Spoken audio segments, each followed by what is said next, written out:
Class 12D, good afternoon. Array at least wish. Now 12D, as you know that this is our GST period, and we have already completed with unit 1. Now we are going to start with chapter 6, that is unit 2. If you see that in unit 2 we have seen that there are so many problems related to the Indian society, and we are going to do one by one that these problems of Indian society, how they started, what impact they have done on Indian society, and what are the various methods to measure them, and then how to remove them. So first thing that our chapter 6 says, removal of poverty. Poverty is a word, children, that you come across every day in your day-to-day life. And we have been listening that in India, poverty is one of the important problem which the government has to tackle. The people who do not get sufficient basic amenities, that is housing, clothing, and then education. They are living in with the ill health, not under the proper sanitation, and they do not have a right to raise their voice. All these are termed as poor people. So when we see children, when we talk about India's poverty in the previous days, like from the beginning, then you will see, if you go into the history of India, then you will find that once India was known for its fabulous wealth and economic prosperity. All the hosts who have came to India, or the intruders who have came to India, and they have exploited India. Especially India was very rich, but when European merchants first came to India, our industrial development was not very inferior to that of European nations. But greatest economic set in the British rule was, that is, everybody knows about this, that is the British colonial exploitation, which this we have studied so many times in our previous subjects and previous chapters also. The trade, industry and commerce which passed into the hands of the British by the end of the first of the 19th century, that is first of the 19th century, India lost the proud position of supremacy in the trade and industry of India. And our country was gradually transformed into a plantation for the raw material for the British, and a dumping ground of manufactured goods from British factories to India. This is the one thing. Then when we talk about the agriculture, this is the industrial exploitation. When we talk about the agricultural exploitation, though it is not here, but you understand this, that India was the agricultural economy, and we used to grow the food crop, and later on, slowly and gradually, we have started growing the cash crops, which were used by the British people. They take the raw material from our country, and they had the industrial revolution done there, and finished goods were dumped into India, and India has become a colonial market, and that is why it is known as colonial exploitation also. After the end of the British rule, when independence came on 15th of August 1947, then we see that India was left to rebuild, and India at the eve of independence was there with low level of agriculture, low level of industry, no infrastructure. Apart from that, no agriculture, no transportation, and no education system also. From there, on 15th of August in the Free India, first problem which was faced by the Free India is known as poverty. Poverty is a mixture of social and economic strata. So it is known as socio-economic phenomena. Poverty is a condition actually in which the people lack the means to satisfy their basic needs. As I have said, basic needs are very much necessary for the survival. And the definition of poverty, it varies from time to time and it varies from place to place. That is, if we talk about, suppose we take an example of a car.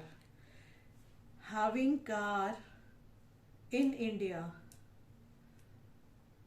is considered as a luxury, but having car in USA, not having car in USA, may be considered as poor. So in India,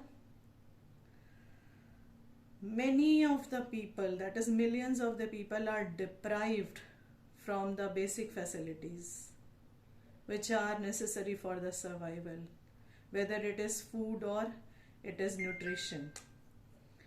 How poverty in a country is measured, like how poverty in our country is measured. Let me tell you little broadly that there are two methods to measure, there are two parameters to measure the poverty in any country. One is the income method and another is the consumption expenditure method.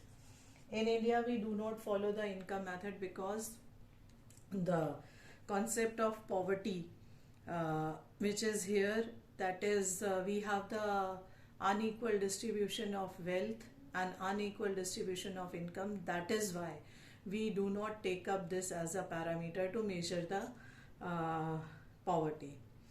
Yes, we take up this expenditure method here to measure the poverty. And what is the strata? In the 6th 5-year plan in 1980-85, the basic norms of poverty is being described. That is, all those people who are living in the rural areas must consume 2400 calories in their food, that is per person per day, and 2100 calories in the rural areas, in the urban areas per person per day. For this, 860 rupees is there spent by a person per month on the calorie in the rural areas, and rupees 1000 latest, according to the latest this thing, is required for a person to spend on the food or consumption expenditure, that is on this calorie consumption, those who are living in the urban areas. So if we see this data, then we find that still some of the places and some of the states of India is so poor, like Bihar and Odisha, make total 64% of poverty in India, and they have rural poverty as well as urban poverty. So what is the parameter to measure the poverty in India? Poverty is measured by a poverty line. This norm was introduced in 1980 in 6th 5-year plan, that is from 80 to 85. It is a line which is an imaginary line. This line gives you a clear picture of the poor people living in your country. The people who are above the poverty line, they are non-poor. The people who are below the poverty line are known as poor people. And how we decide, as I have told you here, that there are broadly two methods to measure the poverty in the country.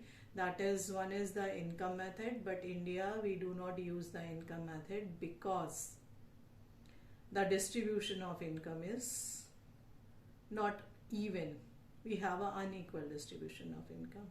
So we use expenditure on what? Consumption expenditure.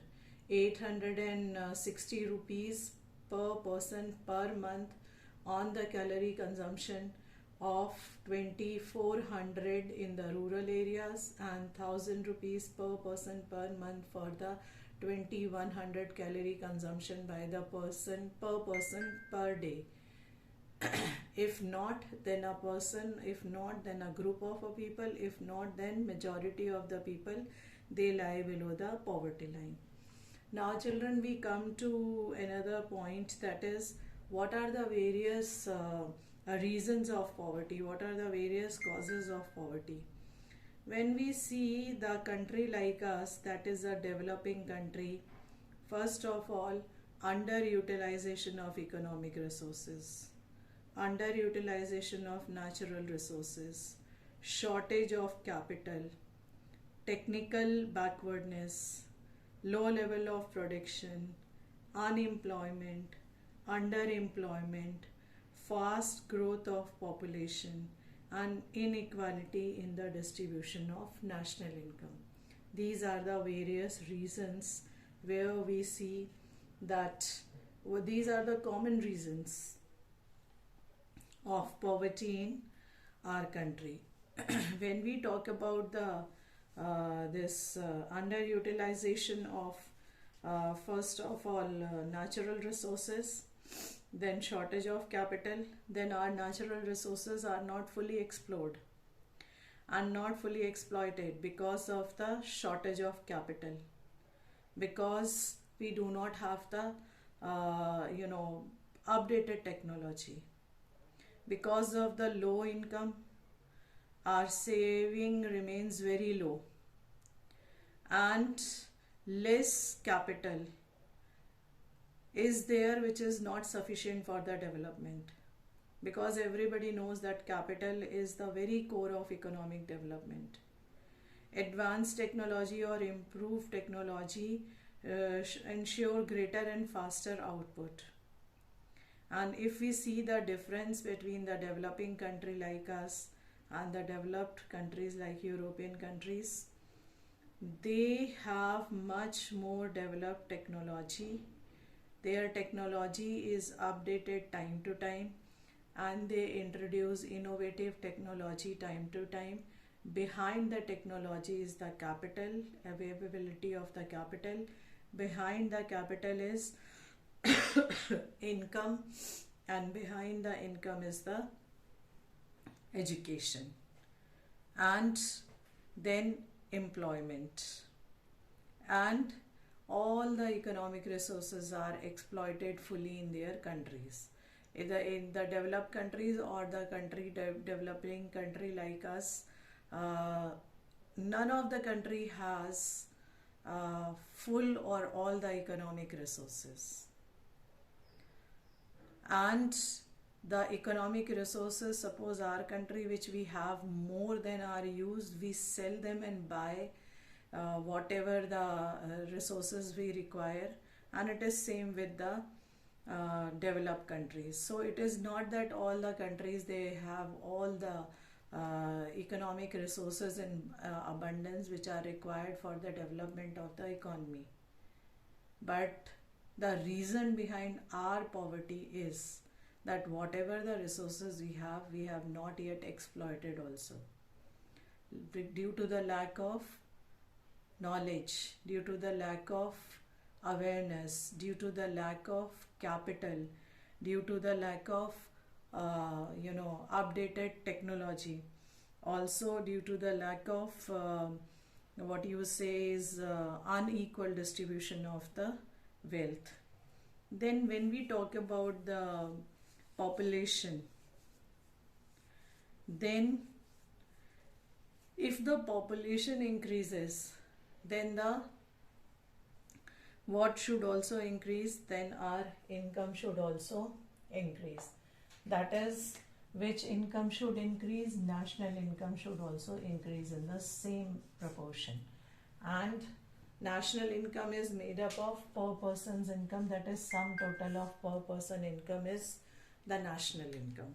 So when we see that if the national income is also increasing and at the same time little less population is increasing, then our country will not be poor. But here we see that there is a manifold increase in the population but very less increase in the income.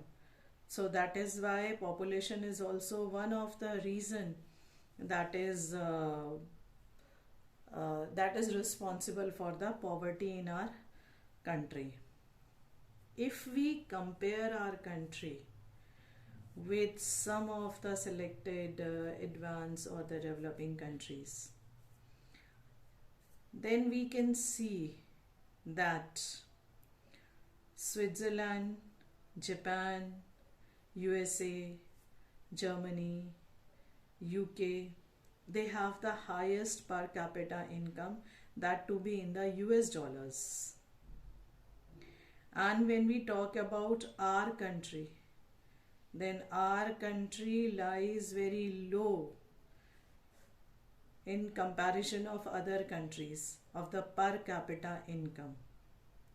We have only 340 US dollars when we compare it in with that, in comparison to Switzerland, that is $30,000 per capita income, Japan $25,000 per capita income, USA $22 per capita income, Germany $21 per capita income, UK $19,000 per capita income.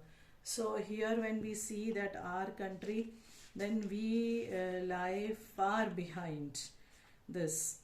So children, we are talking this topic in GST. So many things I have already told you related to this. Now let's come to the next one, that is how do we remove the poverty, what are after the causes of poverty. So very few programs are given here to eradicate poverty, and important programs which are given here is Integrated Rural Development Program IRDP, which was introduced in 78-79. The objective was to identify the poor people and provide them the additional opportunities of self-employment. Then when we talk about the TRISEM, then it was launched on 15th August 1979, and the main aim was to equip the rural youth with the skills and technology to take up the vocational courses, especially in the field of agriculture, industry, service and business. And third very important one is there, that is NREP, National Rural Employment Program. It was introduced in 1980, and creating and generating employment opportunities for communities. Then employment guarantee program was there, and last thing it was there, that is all the people who were not employed, they have been provided special area wise schemes to get the jobs and make them self-sufficient for their earning. So children, the time is going to be up. Now we are going to continue with this chapter, and though you have little less in your chapter and I have explained you more related to this. So children, we will take up the rest of the chapter later on.